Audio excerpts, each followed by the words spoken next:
Hello and welcome to Left Back in the Changing Room. Hey! Hey guys, Jimmy Ferguson's sounding a bit different this week, isn't he? He's spent the weekend in Scotland and developed a good accent. No, unfortunately Jimmy can't make it here today, so you're still joined by our lovely bunch. Better if you ask me. First of all, we've got the man Neil Van Dijk. Well, hey, NVD. He's a bit upset this week. Dejected. Yeah. Dejected. What happened, mate? I came from nowhere. The players looked off. I looked off. Klopp looked off. Lovren looked off. I decided to F off. I was just listening to last week's episode, mate, and Ricky, you actually called how Watford are attacking and how they have the possibility to score goals. They do. That front three, and Deeney, as annoying as he is, he doesn't look like he should be a footballer, but he just seems to score goals. Yeah.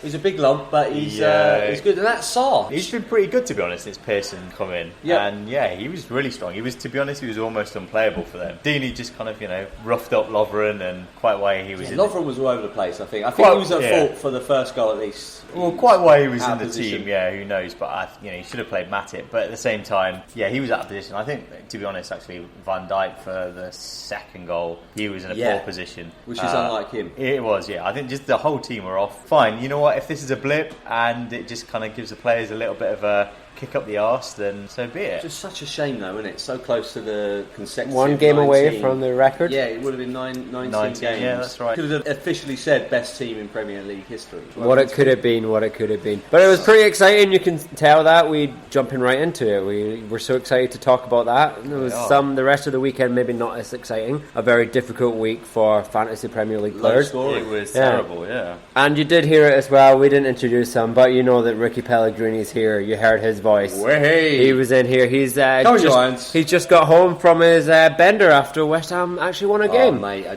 went out Saturday night. I went straight down the fiddlesticks. Just got absolutely hammered. Tried to get in touch with Haller the Hammer, tell him congratulations, but he weren't answering my call. Superb performance. Really happy about the Hammers. And hopefully we'll be joined later by Captain as well. He's currently tying the boat up. He's putting the anchor down, so he says he will join us for part 2. So we look forward to getting his opinion as well. So we'll start just a quick rundown of how we did in this league. As we said, it was a very, very difficult week this week. What was the average points for the week? 26 was the average. It's the 26 lowest points since game week 1. Yeah, it's the lowest of the season. So since game week 1. Yeah, so it's the whole season. Yeah. Wow. There was only 8 games to choose from, so if you weren't able to tab out players in your team, you might have been left, and I think a lot of people were left without the full 11, especially after relying on Vardy, etc. Yeah. Which we'll come to. So, difficult to pick a team in the first place, then low scoring all round. But that didn't seem to hamper you, Pellegrini. Yeah, I just got in there with my backups that were on the bench. I haven't used them yet since I brought them into the team. Got Fernandes in, showing up in some of the articles as a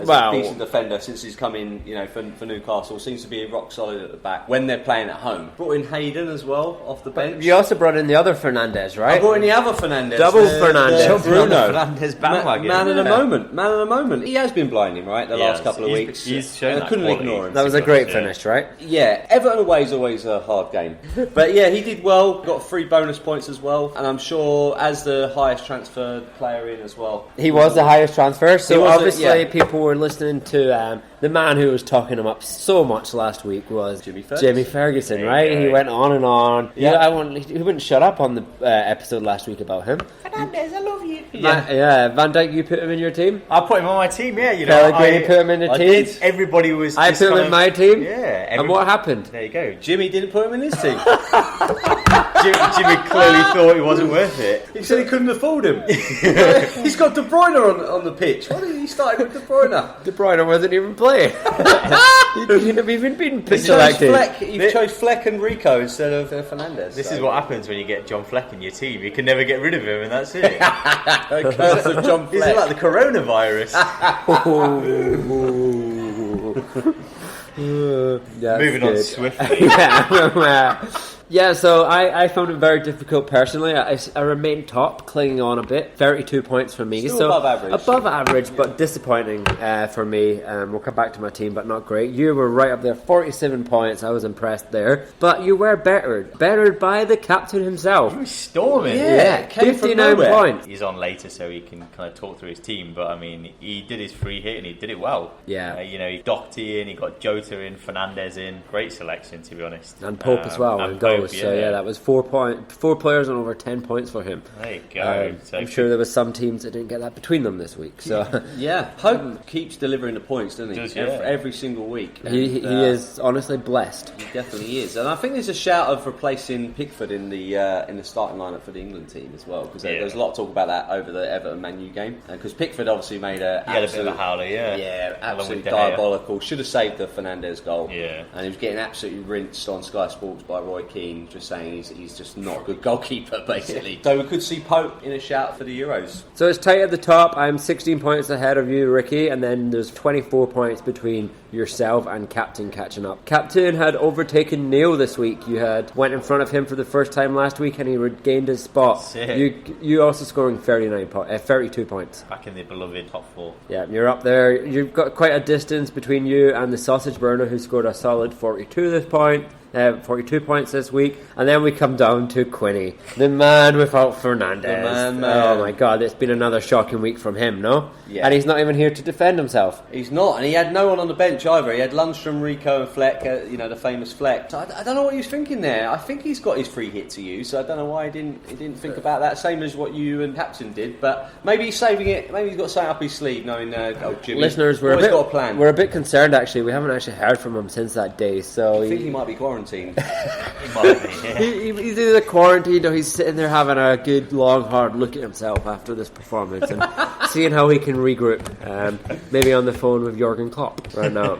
Then we come down to Matty Lawless. I think he's out of the game now. 19 points for this week. Is he even trying? There you go. But he's still holding on. He's focusing on next year. He's building his team for next year. He's already in pre-season. He's got a squad of youngsters in, right? And then we come down to bringing up the rear is Patrick Vieira. 36 points, so not bad. But yeah, 35 points on average from our league, so above 26 overall. I used my free hit this week. I thought it was a good time to use it. I had more than 3 players that would had to transfer out my team, so I thought, hey, let's get my team in. I did kind of make a mistake though. That Friday night game got me again. I thought I had plenty time, and during the week I was playing with my team, but I didn't save it. And then what do I know? It gets to 10 minutes before the deadline on a Friday. Bing bang bosh, trying to rush it in. I thought my team was decent. It fell apart. Fernandes, the only player scoring double digits. I mean, on paper, it was a good team. You had Alexander-Arnold, Robertson. Yeah, on paper it means nothing, mate. That's right. Especially when the game's played on an app. Yeah. You can write it down and it can look good, but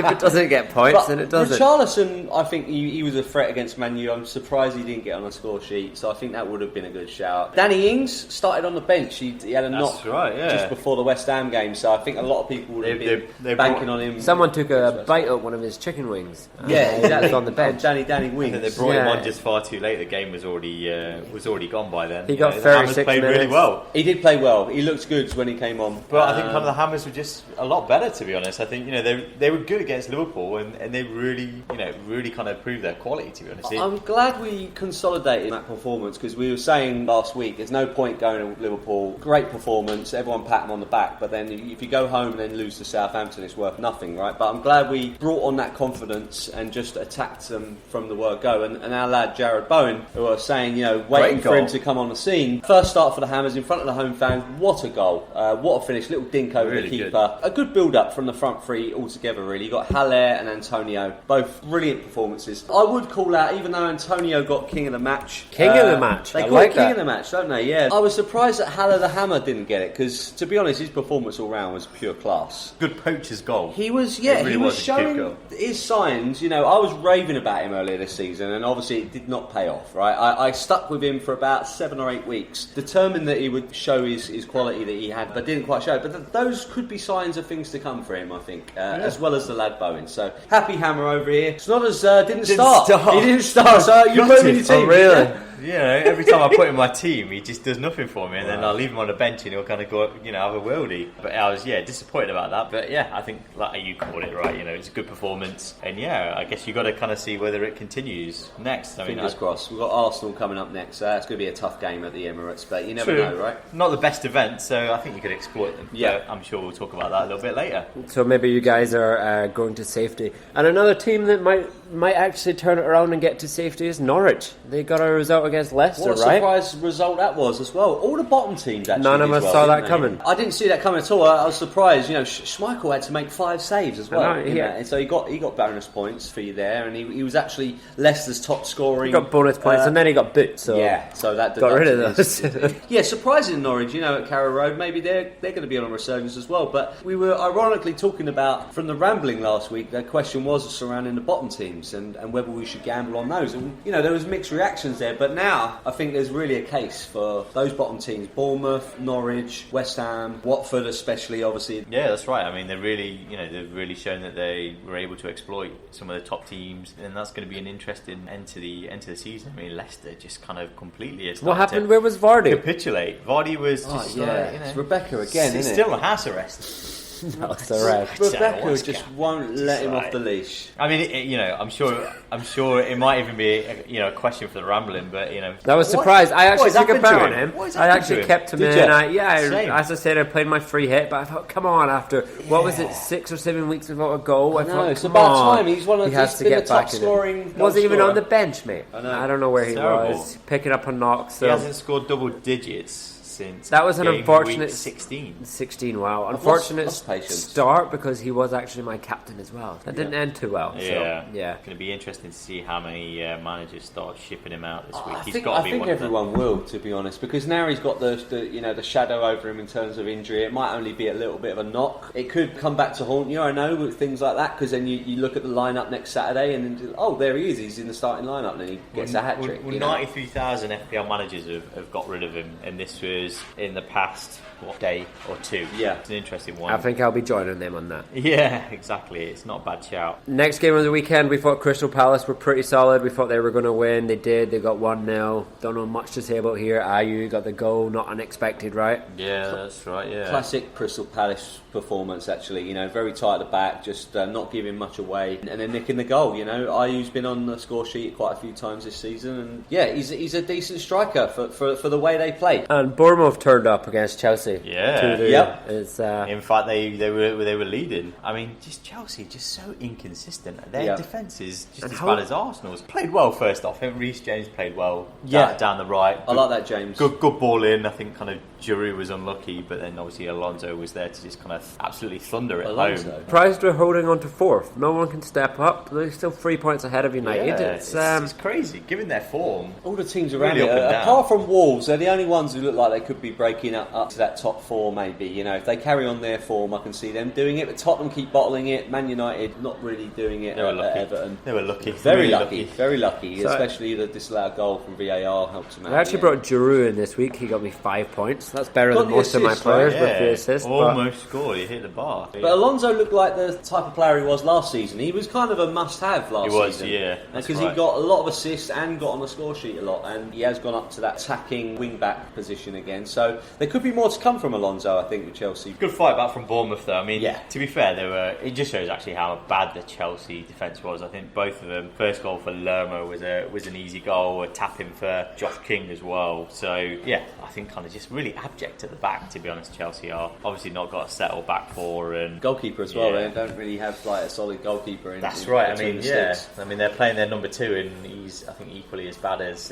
Kepa's form. To be honest, so I think that's kind of working against them. Newcastle Burnley, we called for a lot of goals last week. Obviously, it was 0-0, so I don't think there's too much to say there. Except Pope, as you mentioned, doing it again for Burnley. Clean sheet, 3 bonus points, solid, right? Keeper of the season. So he's in there. I don't actually want to talk about Liverpool. I feel it's a bit unfair if we start slating them, right? We said Watford have done well. Yeah, it was a one-off, I think. MVD. What do you think, mate? I mean, first of all, you can't take anything away from Watford's performance. The players went into the game knowing how they could rattle and capitalise on actually how poor Liverpool have been in the past couple of games, and they were solid. They were physical, but they were actually kind of physical in a way that they were creative at the same time. time. Like I said before, Sarr was unplayable. Troy Deeney just kind of had Lovren in his pocket. He knew how to kind of just be that almost, Drogba-esque, just kind of really kind of being powerful against defenders and then just kind of taking them positionally out the game.